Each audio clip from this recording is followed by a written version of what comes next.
I'm Rebecca Fox, and you're watching MediaBistro.com's Pitch Slam One-on-One, putting writers in front of top editors to see if they can sell their stories. Today we are at Food and Wine magazine with editor-in-chief Dana Cowin. Good morning, Dana. Hi there. Hi. Thanks for letting us come and speak to you today. Sure. What can you tell us about Food and Wine in terms of how it differs from other food magazines that cover wine as well? Well, in fact, one of the things that differentiates Food and Wine a lot is we do a huge amount of wine coverage. So we're always interested in wine stories. We also tend to be forward-looking, trend-focused, and personality-focused, which means that whatever's in the magazine should be newsworthy, and you've never seen it before, and it's surprising, interesting, and fun. And fun is sort of important because food can be incredibly earnest, and it can also be sort of standard, like you're trying to solve everyday problems. We're not really trying to solve everyday problems. We're trying to solve sort of extraordinary problems. Like you want to do, a really creative, interesting party, or you want to learn something new. Our approach on those subjects is generally to go to experts. So we'll go to people who are really deeply knowledgeable in their field, who know something that nobody else knows. And so that could be a chef, it could be an expert, it could be an artisan, a producer. And so, that is sort of the general realm of food and wine, and we always try to do whatever we do with an awful lot of style. So, one other way to think about the magazine is that we think that food and wine are at the absolute core, the epicenter of a good life.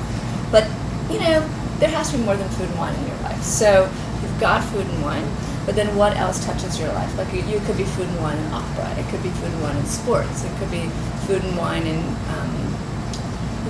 theater. So we're always interested in the ways in which the subjects that we're really passionate about connect with other subjects of passion.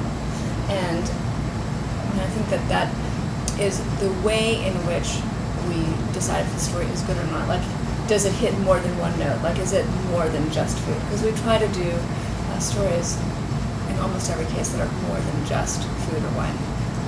Given the dimension you are seeking in stories for the magazine, how do you gauge freelance submissions for their suitability for the book? Well, essentially, have I seen it before? That's an immediate no, because we don't do anything that we've seen before we feel like has been done, and that could be a person who's been covered in that particular way before. We would never touch that.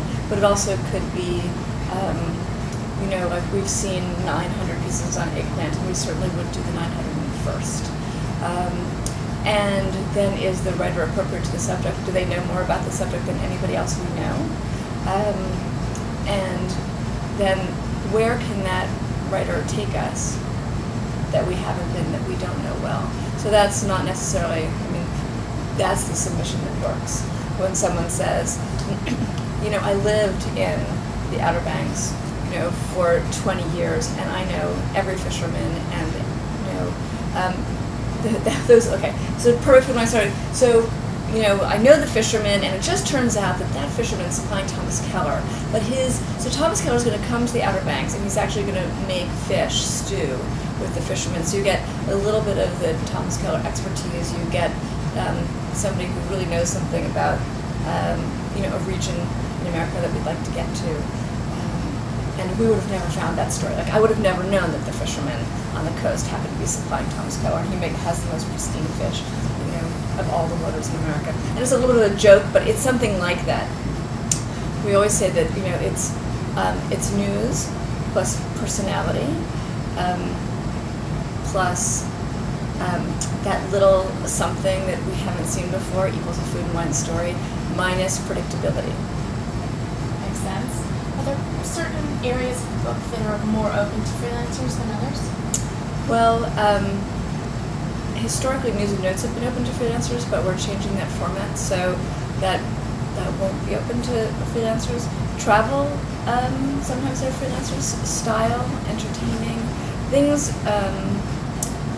Food is the least freelance friendly because we tend to be out on top of the food trends because it's what we do every single day, all day long. The likelihood of somebody suggesting something to us that we haven't covered or we haven't done, it's kind of difficult. Wine is another tricky subject. We love people who are just really passionate about wine and are writers who can tell stories, because when we do wine, we try to have the wine tell a story.